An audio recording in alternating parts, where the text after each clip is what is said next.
Malakas ba itlog, brother? Masyadong malakas. Naubos talaga eh. Naubos talaga. Nakakapos. Kinakapos. Oh. Nakakapos. Ang pinakamura kasing bilihin ngayon eh, itlog talaga, no? Maraming suki. Oo. Talaga, no? Sa suki mo pa lang talagang pag wala ka, talagang hahanapin ka nila, no? Oh, ito mo, oh. Ayun.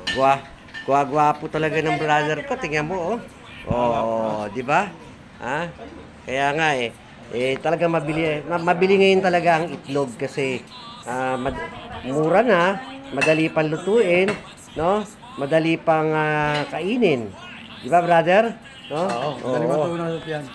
Madali matunaw sa tiyan, no? Matunaw ulit. Hindi ba ulit? Kaya wala laging mabenta sa palengke, no? Laging mabenta po sa palengke ang itlog. Araw-araw yun. Araw-araw 'yan, no?